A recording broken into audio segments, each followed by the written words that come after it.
Kata ayahnya, siapa yang mau menikah dengan kamu nak? Kamu buta, kamu gak bisa melihat. Dia berdoa sebulan, yang dia minta sama Allah apa? Ya Allah, kasih saya seorang istri yang cantik, kaya, pintar.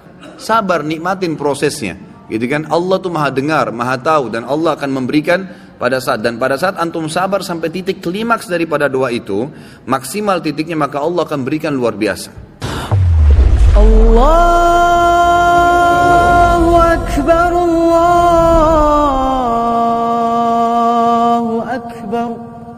Jadi bagaimana perasaan kita ikhwah dan akhwat sekalian pada saat kita sedang punya masalah, kemudian kita sampaikan kepada seseorang, orang itu sangat bijaksana, dewasa, jawabannya enak, orangnya amanah.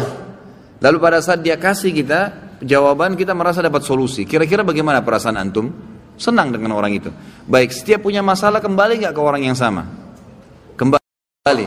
Nah, orang mukmin tahu bahwasanya sebaik-baik tempat untuk curhat itu bukan manusia, Allah Azza wa Jalla.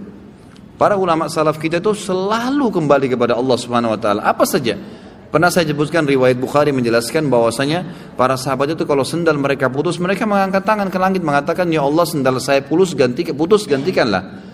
Pada saat mereka lapar, ya Allah lapar, berikanlah makan. Memang Allah enggak lemparin sendal dari langit, Allah enggak bakal lemparin makanan dari langit, tapi jawaban doa datang dalam bentuk sinyal.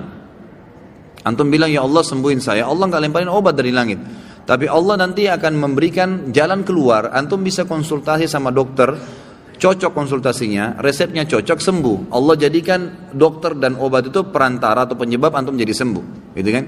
Ada orang yang antum ngobrol, tiba-tiba diberikan solusi, jalan keluar oleh Allah Subhanahu wa taala, maka kita dengan sendirinya bisa ya menghilangkan rasa lapar kita karena diajak makan oleh dia. Dan begitu banyak jalan keluar dari Allah Subhanahu wa taala. Cuma memang yang harus diketahui ada beberapa syarat doa. Yang pertama ikhlas. Ya, ini wajib ikhlas dalam semua ibadah. Kalau orang tidak ikhlas hanya karena mau dipuji oleh orang, hanya karena rutinitas, sebuah kebetulan, gitu kan? Saja teman-temannya berdoa dia juga ikut berdoa, maka beda dengan orang yang mengkhususkan doa ikhlas kepada Allah Subhanahu wa taala. Yang kedua, dia harus berdoa dengan Allah Subhanahu wa taala, ya, tidak meminta sesuatu yang haram. Sebagaimana sabda Nabi SAW, doa yang diikuti dengan sesuatu atau permintaan yang haram tidak akan dijawab oleh Allah. Yang ketiga, berdoa dengan Allah sementara dia yakin. Kata Nabi SAW dalam hadis Bukhari, berdoalah kalian dengan Tuhan kalian muqinuna bil ijabah. Harus yakin Allah akan berikan ijabah. Ya, karena Allah tidak akan menerima doa, innallaha la yaqbalu doa min qalbin ghafil. Allah tidak akan terima doa dari hati yang lalai. Jadi harus diikuti dengan keyakinan. Yang keempat, menjauhi sumber-sumber haram, baik itu makanan, minuman, pakaian. Sebagaimana hadis yang sudah masyhur, Nabi SAW bersabda, seseorang rambutnya kotor, bajunya kotor, berantakan, gak punya alas kaki, berdoa, ya Allah kasih, bagaimana Allah kasih makanan, minuman, pakaiannya haram, gitu kan? Kemudian yang kelima, tidak istijal dalam ijabah, tidak buru-buru. Kata Nabi SAW, yustajabu li ahadikum malam ya'jal. Pasti Allah kasih jawaban doa seseorang antara kalian selama dia tidak tergesa-gesa.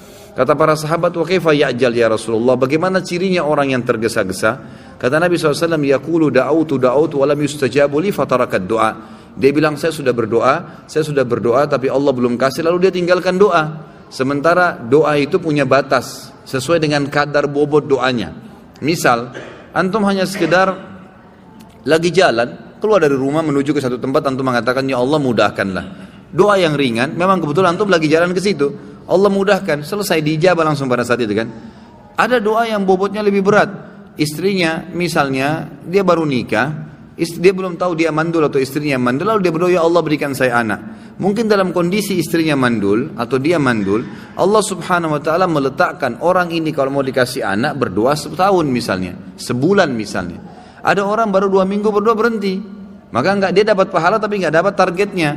Padahal kalau dia sabar, dia doakan, tidak ada masalah.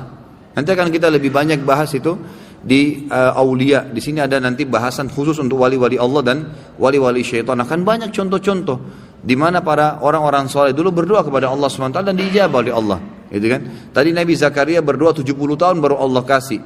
Bobot doanya memang berat. Dia minta agar istrinya mandul punya anak, dan itu secara fitrah manusia sudah Allah ciptakan, nggak bisa. Tapi Allah SWT juga tetap berikan asal dia sabarin. Dia tunggu sampai tanggal atau saat dia akan diijabah oleh Allah Subhanahu wa taala. Kalau bahasa saya pribadi ya dalam ceramah, sebenarnya orang berdoa itu seperti volume tape recorder biasa kalau kita, atau tape yang besar, tape deck yang biasa kita lagi mau besarin tuh kayak ada lampunya dari kecil sampai ke besar. Nah kalau kita sabarin terus sampai dia batas maksimal akan besar sekali tuh gongnya, gitu kan? Kan besar sekali suaranya seperti itu. Ya, saya pernah ceritakan ada anak muda di Yaman ya, yang menikah sementara dia buta. Masih ingat ya? Masih ingat gak nih? Hah? Kok kayak bengong? Anak muda di Yaman yang buta matanya hafal Quran menikah gara-gara doanya. Masih ingat gak? Atau belum saya ceritain? Wow, semangat ya kalau soal nikah. Ada satu anak muda di Yaman, kisah nyata terjadi. Dia hafal Quran dan waktu itu umurnya mencapai 23 tahun. Dan ini kisah sempat menghebohkan Timur Tengah. Ini tentang masalah dahsyatnya doa. Pada saat itu ikhwah sekalian dan akhwat, dia bilang sama orang tuanya, sama ayahnya, ayah saya kayaknya merasa ingin menikah. Ayahnya ini setiap kali dia minta nikah pasti dibatalkan. Kata ayahnya, siapa yang mau menikah dengan kamu nak? Kamu buta, kamu gak bisa melihat, kamu sendiri harus diurus oleh orang lain. Belum tentu ada perempuan yang mau sama kamu. Nantilah gitu. Selalu begitu. Dia bilang lagi, sama lagi dipatahkan sama orang tuanya. Sampai akhirnya satu waktu dia putus asa, dia bilang, ya Allah, dia berdoa, ya Allah, tunjukkanlah kepada ayahku kalau aku ini layak menikah. Dan dia selama sebulan, perhatikan ya, ada kasus ini, dia berdoa sebulan, bukan berdoa sehari, 2 hari, 3 hari. Dia berdoa sebulan, yang dia minta sama Allah apa? Ya Allah, kasih saya seorang istri yang cantik, kaya, pintar. Semua dia minta nih, 3-3-nya, gitu kan. Pokoknya cantik, kaya, pintar, gitu kan. Dia berdoa sebulan, terus dia berdoa sebulan. Dan ini umumnya nanti akan saya datangkan kisah lain. Ingatkan saya sebentar ada kisah seorang dari salaful ummah juga dari tabi'in yang kaya raya, bangkrut jadi kaya gara-gara berdoa sebulan. Memang ada batas waktu seperti itu ya. Kadang-kadang tergantung bobot permintaan. Maka dia berdoa sebulan. Subhanallah, di malam yang ke-20, di malam yang ke-30 dari doanya, setiap malam dia berdoa di tahajud, artinya pas hari 29 dia berdoa. Karena memang Nabi SAW menekankan 1 bulan itu 29 hari, gitu kan? Makanya Hijriah kebanyakan 29 hari. Maka dia mimpi, ada suara yang dia dengar dalam mimpinya, wahai fulan, Allah telah ijabah doamu dan jodohmu adalah si fulana, disebut namanya, tapi dalam kisah ini tidak disebut namanya. Ya, si fulana yang tinggal di kampung sebelah, nama ayahnya fulan, gitu kan? Dia bangun, besok dia ketemu sama ayahnya, dia bilang, ayah, di kampung sebelah ini ada namanya kampung ini enggak? Ini di Yaman terjadi ya. Ayahnya bilang ada. Ada si anaknya yang buta ini, ada enggak seorang di sana laki-laki bernama fulan, namanya ayah perempuan ini? Ayahnya bilang ada, dan itu tokoh masyarakat di sana. Baik, ada enggak anaknya perempuan bernama fulana? Kata ayahnya ada. Kata si buta ini, lamarin buat saya. Kata ayahnya, ini kau sudah gila. Sedangkan minta orang yang biasa saja belum tentu diterima, apalagi minta anak pejabat kaya, dan itu terkenal cantik, terkenal kisahnya banyak nolak laki-laki. Orang antri di rumahnya ngelamar. Ya biasa orang punya kelebihan biasa begitu kan. Baik, intinya adalah dia bilang, ayah tapi saya mimpi. Dia ceritain mimpinya. Waktu dia ceritain mimpinya, ayahnya juga tersentuh. Tapi ayahnya bilang, baiklah kita ke sana, tapi ini mempertaruhkan nama keluarga. Bisa diterima bisa tidak, gitu kan. Pergi ke sana. Tiba di kampung sebelah, ringkas cerita, ngobrol lah, disambut oleh tuan rumahnya, lalu ngobrol-ngobrol secara umum, kami dari sini, terakhir menyampaikan hajatnya, ini anak saya, orangnya buta, tapi dia hafal Quran, orang yang soleh, tinggal di rumah tapi tidak ada pekerjaan gitu, dan dia meminta terus terang kepada saya, agar melamar anak anda. Tahu apa yang terjadi ikhwah? Ayahnya perempuan, tanpa nanya banyak kepada anak laki-laki, mengatakan saya terima lamarannya.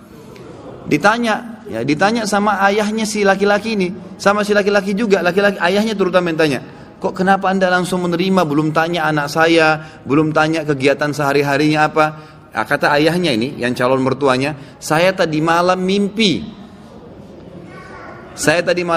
mendengarkan suara bahwasanya besok akan datang seseorang bernama fulan dari kampung sebelah, buta matanya, hafal Quran, terima lamarannya. Mimpi nih, kan itu. Tapi sebulan berdoa, antum baru 2 minggu sudah kempes, makanya nggak dapat, gitu kan. Kemudian kata ayahnya, saya terima lamarannya, tapi saya belum bicara sama anak perempuan saya. Ini luar biasa kisahnya. Dia bilang, saya tanya dulu anak perempuan saya, kalau dia terima alhamdulillah, kalau enggak berarti tidak. Saya mohon maaf. Dia masuk ke dalam bicara sama anaknya. Oh, ini cerita ayah perempuan bicara sama anak perempuannya. Dia bilang, nah ada orang dari kampung sebelah, orang baik, dipuji-puji dulu.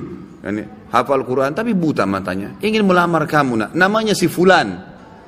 Kaget si ayahnya perempuan, lalu perempuan bilang, saya terima lamarannya ayah. Selama ini nolak terus ini. Orang datang bolak-balik yang sudah gagah, yang sudah kaya, yang pintar ditolak semua. Anak perempuan tidak mau. Langsung kata ayahnya, kok bisa? Kau belum lihat dia nak? Dia buta. Dia bilang, enggak ayah. Tadi malam saya mimpi bahwasanya besok akan datang jodohmu laki-laki bernama Fulan dari kampung sebelah, matanya buta, tapi hafal Quran, terima lamarannya, dia akan membahagiakan kamu. Caranya Allah subhanahu wa ta'ala. Kisah yang lain seorang salaful ummah dari tabi'in yang masyhur. Tapi ini mohon maaf saya tidak terlintas namanya sekarang. Yang jelas beliau kaya raya, seorang ulama, alim besar, gitu kan, dan kaya raya. Tiba-tiba Allah coba bangkrut. Kafilah dia, karavan dia yang pergi berdagang itu dirampok oleh orang. Habis semua dagangannya. Zaman dulu begitu ya. Sama kalau kita misalnya order satu barang sama kontainer tenggelam di lautan atau dirampok, kita sudah nggak tahu, modal semua di situ, habis gitu. Maka yang terjadi ikhwah-akhwat sekalian, orang ini akhirnya dalam kisah ini dikatakan setiap hari pindah-pindah masjid, minta-minta sama orang. Ini orang kaya raya, nggak ada lagi kehidupannya, dia gimana, cuma minta diberikan makanan, dia makan. Berjalanlah 2 bulan dari kejadian kasus dia ini. Satu waktu dia masuk di masjid Jami' di Baghdad. Pada saat dia masuk di masjid Jami' itu, dia temukan di pinggiran masjid di belakang ada orang-orang miskin yang baru terima bingkisan-bingkisan, dan mereka saling memuji orang yang bantu itu. Dia pun datang mengatakan, setelah berikan salam, kalian dapat dari mana di bantuan?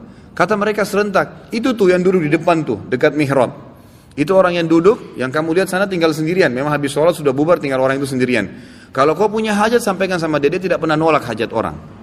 Kata orang soleh ini diceritakan dan dirinya, saya pun datang mendekati orang tersebut. Waktu saya dekat, saya temukan orang itu sedang mengangkat tangannya sambil menangis kepada Allah, sambil berkata, ya Allah berkahi, ya Allah tambahin, ya Allah mudahin, terus begitu.